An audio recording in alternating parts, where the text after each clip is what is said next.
ଗାଁର ମୁଖିଆ ହିସାବରେ ଯାହା ଘରେ ଅତିଥି ଅଭ୍ୟାଗତଙ୍କ ଭିଡ଼ ଜମୁଥିଲା, ଯାହାର କଥା ଅନୁସାରେ ଗାଁର 500ରୁ ଉର୍ଦ୍ଧ୍ୱ ମଣିଷ ଉଠ ବସ ହେଉଥିଲେ, ସେସବୁ ଆଜି କିଛି ନାହିଁ।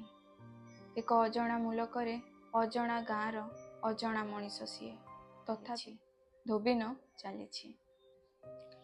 ମଡ଼ମାନଙ୍କ ମେଳରୁ ସେ ଜୀବନ ନେଇ ଫେରିଥିଲା। କୁଆଡ଼େ ଯାଉଛି ଜାଣିନଥିଲା, କ'ଣ କରିବ ଜାଣିନଥିଲା। ଏମିତି ଚାଲୁ ଚାଲୁ ଜିଅନ୍ତା ମଣିଷଙ୍କ ଭିଡ଼ ଦେଖିଲା। ତାରି ପରି ଦରମଲା ମଣିଷ, ସେତାଳିଆ ମୁହଁ ଆଖି, ଅଖିଆ ଅପିଆ, ପେଟ ପିଠିରେ ଲାଖିଛି। କିଏ ଧନୀ, କିଏ ଗରିବ, କିଏ ପାଠୁଆ, କିଏ ମୂର୍ଖ, କିଏ ଜାତି, କିଏ ଅଜାତି, କିଏ କୋଉ ଧର୍ମର କିଛି ଜଣା ନାହିଁ। ସମସ୍ତଙ୍କର ଗୋଟିଏ ପରିଚୟ, ସମସ୍ତେ ମଣିଷ।